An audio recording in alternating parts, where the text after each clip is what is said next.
हजरात, आपको मालूम है कि तुर्की शुरू से, और मैं लगातार, हालांकि तुर्की के समर्थक जो है मुझे भी कभी मेल पर कभी कुछ करने की कोशिश करते हैं, लेकिन मैं आपको सच बताने की कोशिश करूंगा। रिपोर्ट आपकी स्क्रीन पर, पिछले 1 साल से एर्दोगान जहर उगल रहा है, लेकिन अंदर ही अंदर इजराइल का साथ दे रहा है। हजरात, इंटरनेशनल ऑर्गेनाइजेशन है, उस ऑर्गेनाइजेशन का नाम है स्टॉप फ्यूलिंग जेनोसाइड कैंपेन। दोस्तों, इन्होंने शिपिंग डेटा और सैटेलाइट इमेज से रिसर्च करी है, पूरी तरह से इन्वेस्टिगेशन करी है और रिपोर्ट जारी करी है और बताया है कि तुर्की इजराइल को आज भी तेल सप्लाई कर रहा है। जी हां, जहां एर्दोगान ये कहता फिर रहा है चीख चीख कर कि इजराइल का बाइकआउट करो, हम मुस्लिम देशों से रिक्वेस्ट करते हैं कि इजराइल का बाइकआउट करें, यही वो रजब तैयब एर्दोगान है जो अभी भी इजराइल को तेल दे रहा है। तो गद्दार और दोगला है तुर्की। उधर सीरिया में जो कुछ भी हो रहा है आज, जो देर रात को स्पेशल रिपोर्ट पेश की मैंने आपको, उसमें सारा का सारा खेल इजराइल का ही नजर आ रहा है। अब इजराइल ने सीरिया को धमकी दी है कि अगर हिजबुल्लाह को हथियार पहुंचाने में कोई भी हरकत की या कोई भी मदद की तो हम आप पर हमला करेंगे। हालांकि बिना ऐलान किए जो रेबल्स हैं सीरिया के, उनको इजराइल ने हथियार और अपना समर्थन देके सीरिया में हालात बिगाड़ दिए हैं और कई इलाकों पर कब्जा करवा दिया है। इजराइल और अमेरिका गाजा के अंदर पैर जमा कर रखना चाहते हैं। इजराइल ने अमेरिका की एक प्राइवेट सिक्योरिटी ग्रुप से एग्रीमेंट कर लिया है।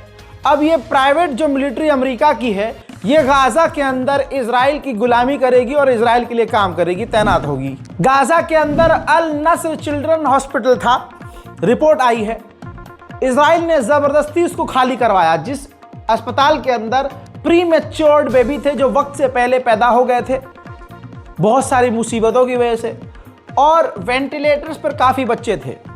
इजराइल ने ज़बरदस्ती उस अस्पताल को खाली करवाया जिस हॉस्पिटल में प्री मैच्योर बच्चे रह गए थे, और इजराइल ने पूरा इलाका सील कर दिया, जिसके बाद वो बच्चे वहीं तड़प तड़प कर दम तोड़कर मारे गए। एक अमेरिकी पत्रकार है, देखिए गोदी मीडिया वाला हाल पूरी दुनिया में है। सही रास्ते पर अगर कोई चल रहा है तो उसका जीना हराम है। अमेरिकन एक पत्रकार थी जो कि इजराइल के खिलाफ बोल गई और इजराइल का नंगा सच बता दिया, जिसके बाद उनको उनके काम से, उनको नौकरी से निकाल दिया। अब आपकी स्क्रीन पर रिपोर्ट है, कैंडेस ओवेंस इनका नाम है। तो दोस्तों, अमेरिका के न्यूज़ चैनल में ये काम करती थी। पहले अमेरिकी उस न्यूज़ चैनल ने इनको नौकरी से निकाला, फिर इन्होंने ऑस्ट्रेलिया का रुख किया और ऑस्ट्रेलिया ये जाने वाली थी, तो ऑस्ट्रेलिया ने इनको वीज़ा नहीं दिया, जिसके बाद फिर इन्होंने सोचा कि न्यूजीलैंड चले जाते हैं, तो न्यूजीलैंड ने भी इनको वीज़ा देने से इनकार कर दिया। सच बोलना कितना मुश्किल है आप देख रहे हैं। वहीं इजराइल के नरसंहार में गाजा के अंदर 44,330 फिलिस्तीनी मारे जा चुके हैं।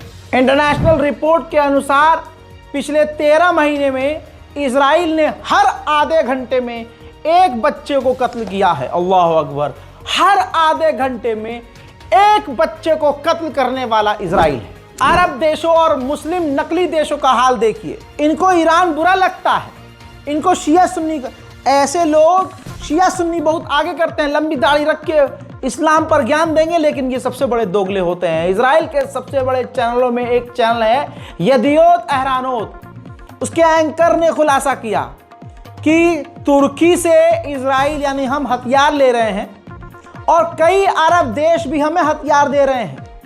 हालांकि हम कभी ये सोच नहीं सकते थे कि यह मुस्लिम देश हमें हथियार देंगे, लेकिन वो दे रहे हैं। देखिए, היו לא מעט מצבים בשנה האחרונה, רואי, שמדינה מסוימת, אפילו במזרח התיכון, הסכימה לנפק לצה"ל משלוח של אמצעי לחימה, שם קוד 5,000 חימושים מסוימים, נגיד את זה ככה כאמירה כללית לצורך ההבנה, אבל היה לתנאי, החימושים האלה לא יעברו דרך הים, אלא רק דרך היבשה. אממה, בדרך יש את טורקיה, יש מדינות מוסלמיות אחרות, ישראל היא מדינת אי, במובן הזה היא לא יכולה להעביר במסעיות אמצעי לחימה דרך ירדן או דרך לבנון, זה מאוד בעייתי. אז देखा दोस्तों, ये है आज के मुसलमानों की सच्चाई, ये अरब की सच्चाई है, तुर्की की सच्चाई है। सोशल मीडिया पर तुर्की की तरफ से बातें खूब डाली जाती हैं, उर्दुगान भौंक रहा होता है कि हम इजराइल को ये कर देंगे, आइसोलेट कर देंगे और ये वॉर क्रिमिनल है, ऐसा है वैसा, और अंदर अंदर उसका पिछवाड़ा चाट रहे नेतन्याहू का। सोचिए वो कौन से मुस्लिम देश होंगे। ऑब्वियसली सऊदी अरब, ये कतर, ये तमाम ऐसे देश, ये इजिप्ट, सब ऐसे ही हैं, ये जॉर्डन वॉर्डन सब ऐसे ही हैं। सब यहूदी महिलाओं के साथ बिस्तर गर्म किए हुए हैं कि बाप दादाओं ने भी 4-4 5-5 शादियां करी, नाजायज औलाद पैदा हुई, ये खुद नाजायज औलाद हैं। आपको क्या लगता है कि जब्बा पहन रखा है इन्होंने, अरबी बोलते हैं? हम हिंदुस्तान, पाकिस्तान, बांग्लादेश, नेपाल के मुसलमान हैं इतने सीधे? कोई सफ़ेद लिबास पहन के आ जाए और अरबी बोलना शुरू कर दे, हमें लगता है कुरान की तिलावत कर रहा है। अरे हबीबी वल्ला हबीबी, आइए आइए।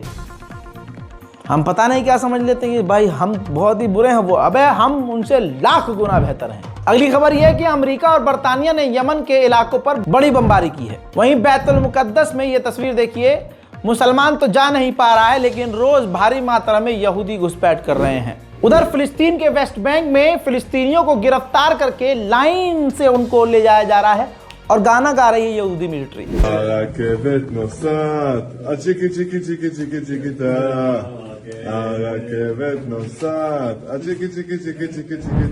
अब लीजिए एक और खेल। इजराइल एक ऐसा बिल लाने वाला है जिसके बाद इजराइल की सरकार के लिए कोई भी मुस्लिम अरब व्यक्ति चुनाव लोकल लेवल पर भी नहीं लड़ सकेगा। उसी वेस्ट बैंक के इलाके से 2 बच्चों समेत 18 फिलिस्तीनियों को इजराइल के सैनिकों ने गिरफ्तार कर लिया है, किडनैप किया है।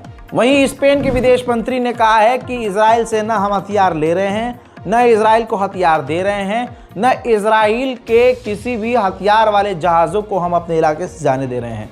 कम से कम ये देश तुर्की और अरब देशों से तो लाख गुना बेहतर है।